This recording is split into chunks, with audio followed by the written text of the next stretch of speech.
Steve Palazzolo here from Pro Football Focus, breaking down Cleveland Browns quarterback Baker Mayfield. It was his NFL debut, and he was absolutely spectacular. Mayfield comes in with a 14-0 deficit and leads the Browns to victory, making us look good over here at PFF as well. He was number one quarterback on our draft board. A lot of the NFL does like him, but still question marks about his height and the Oklahoma offense and the off-field stuff.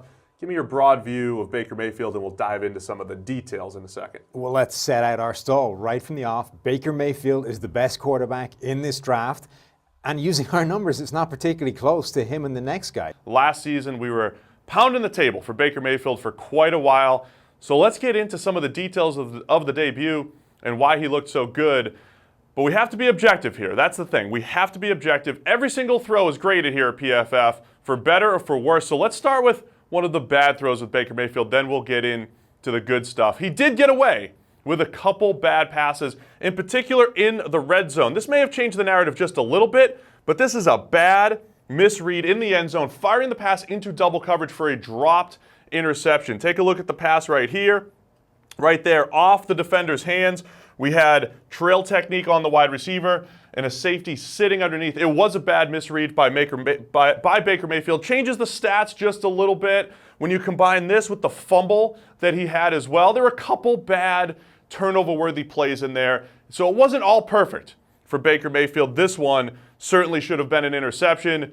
But let's get into his accuracy. Let's get into the good stuff and see why he was the number one quarterback on the PFF board. All right, as we get into some of the good stuff, it's all about accuracy for Baker Mayfield. As soon as he got into the game, first off, he was firing lasers all over the place, up the seam, curl routes, out routes, showing off a great velocity and arm strength.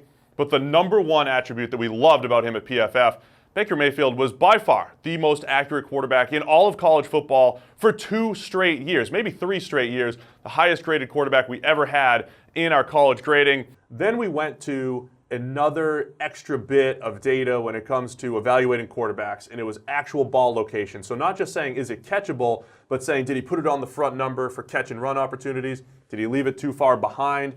And calling this accurate, right? Putting it perfectly in stride or right on a guy's frame, also the most accurate quarterback in the entire class.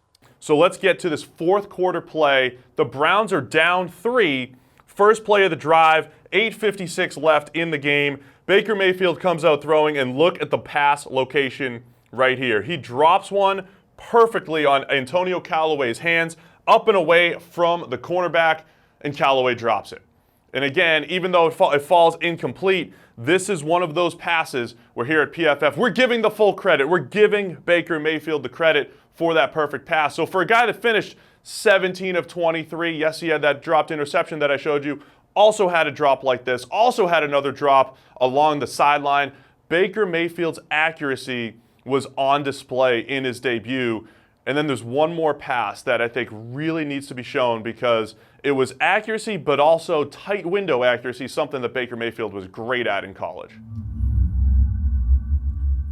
So yes, the narrative at Oklahoma was that Baker Mayfield had too many open throws, and it was the scheme, and it was the system, and there's some truth to that. He had more open throws than any quarterback in the draft class last year, but like I said, the best tight window thrower as well. He also has great feel. He has great anticipation.